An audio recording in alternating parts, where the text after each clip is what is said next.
5-qism. U hangviqib turib qoldi.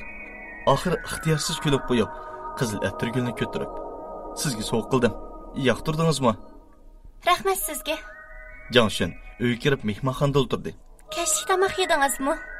Mashinaga chiqishdan burun yegan qo'sqim oshmadi. Amsa, men choy damlay. U kulib qo'yib, burilib yana bir uyga kirib ketdi. Jangshin fursatdan foydalanib, to'rt etrafga qisib soldi. Bu mehmonxona uy ancha cho'ng emas. Faqat bir ustal va 3 o'rindiq bor. Hammasi suzuk. Ustal ustida bir inchga uzun qor rangli lo'nqa bo'lib, marvoyitdek paqirab turadi. Xuanjao heliqi dast qizil atirgulni unochi qistirib qo'ydi. Derazaga parda yepig'liq turadi. Jangshinning oldingi qitim ko'gini dal mush parda bo'lib, qor rangli edi. Yana ishki yotoq bor bo'lib, hammasini ishki taqoqliq. Jangshin yana o'shar bo'lib ketdi. Birdamdan keyin Xuanjao ishkaynak stakan yeb chiqdi. Siz mening o'ylaganimga faqat o'xshamaydi ekansiz. Siz mening xiyolimdagi saningizga o'xshaydi ekansiz. Shundaqmi? Ko'pchilikning hammasi meni onamga pek o'xshaydi ekan deydi. Bu yerda uning rasmi bormi? Xuanjao hangviqib turib qoldi. Bu holat Jangshinning ko'nglini g'ash qildi. Yo'q. U bir tarafdan so'zlab, bir tarafdan stakanni ustiga qo'yib, bu choy Xunanning Junshan teg'idan chiqqan. U bir xil alayda choy. Ta'mi nihoyatda yaxshi. Jangshin stakan qarab qo'ydi. Choy stakanni o'ttirsib laylab turadi. Bu ahvol uningga mehmonxonadagi yiliqi qabohatli jo'sh. Oxirgi kiyim kiygan bir ayolni bo'shliqda laylab yurganligini eslatdi. Xuanjao kulib turib, "Ishchiga ishmaysiz-ku?" Ha, bo'ldi, ishchyapman. Rahmat. Bir yil xat yozishgan bu ayol oldida Jangshin nima qilarini bilmay qoldi. Amaliyotda uni ozroqmi tushunmaydi. "Singingiz bugun kechda uning gapini deyishmasak qanda?" dedi Xuanjao. Jangshin kulib qo'yib beshinlanishdi. Birdamdan keyin u, "Bu ustal o'rindiqlarning hammasini siz bugun olib keldingizmi?" deb so'radi. Shundoq. U heliq o'rindiqqa qarab qo'yib, "Siz nima uchun 3 o'rindiq olib keldingiz?" Ha, chunki yana bir odam bor. Kim? Jangshin cho'chib ketdi. Bu chaqda binoning oldida bir necha qitim laba bisilganda qiladi. O keldi. Birdan saqlab turing, men pastga tushib chiqay. Xuanjao so'ziga shishni chep binodan yugurib tushib ketdi. Aslida Jangshin buni muhabbat ketsi deb o'ylagan edi. U endi o'zining xatolashganligini his qildi. Bugun kech muhabbat hikoyasi bilan munosabatsiz bo'lish aniqladi. U uning tuvan tushib ketganligidan foydalanib, gumon bilan choyning 3dan 1 qismini to'kib etdi. Bir necha minutdan keyin Xuanjao bir erni boshlab kirdi. Jangshin buni ko'rib cho'chib ketdi. U Xuanjaoning datsi bo'lish kerak. Jangshin darhol o'rnidan turdi. U Jangshin ko'rib, do'stlarni bo'lmagan holda uni sapsilib ortiq yaqinmadi. Jangshin hurmat yuzsidan, "Xuan taqa" deyishigila u odam qo'pollik qilib, "Men Xuan taqa emas." Men tanishtirib qo'yay. Bu kishi Changyidan kelgan. Do'stim Jangshin. Bu Zhou Hujayin bezakchilik shirkati ochgan. Shundaqli mening do'stim. Jangshin azroq bearamlik his qildi. Xuanjao uni uchrashishga taklif qilgan ekan, nimishqi yana bir odamni chaqirib keldi.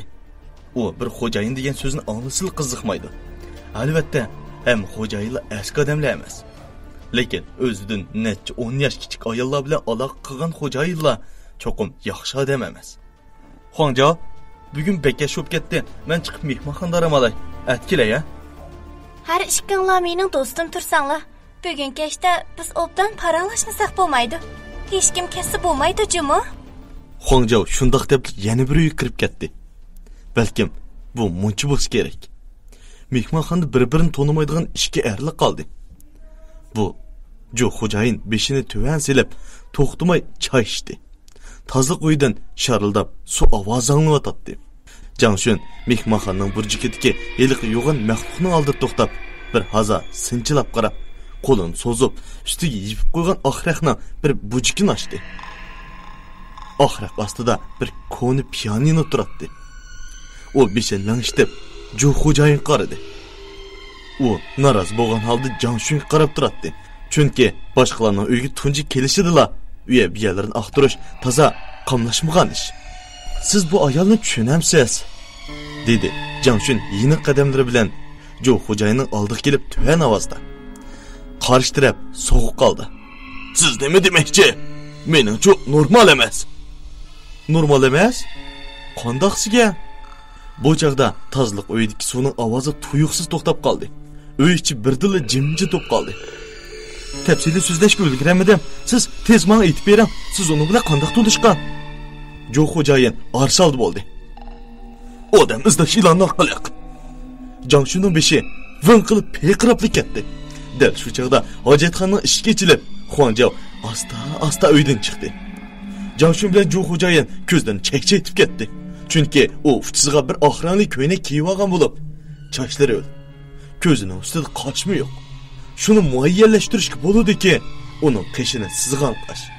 Shuni yung'ichi chiqib ketgan bo'lishi mumkin. Uning lav surqim qolmagan edi. Chiroyda qandidarim yo'q. Kalpukidan tatib ketgan edi. Kishini bir xil bearam qiladi. Shuningdan keyin vaqada dramatik o'zgarish yuz berdi. Jo xo'jayin Xuanjaoga tikilib, tuyuqsiz o'rnidan turib, qo'sqini tutgancha, qo'sqim og'riyotdi. Men mang'ashtiray, deginicha daldanishib o'g'ridan saqlanish ishga qarab mandi. Xuanjao kayning burilib, uningga qarab, "Sallang" deb kucha faqirdi. Jo xo'jayin titirgincha to'xtab qoldi. O'ylimga yerdan uning qo'li boya o'g'ridan saqlash ishga tegib ketib, xuddi bir narsa chiqib olgandek ichinishli ovozda vaqirib. U asta burilib, azoblangan holda Xuanjaoga qarab, gupqan ovoz bilan tang yerga qildi.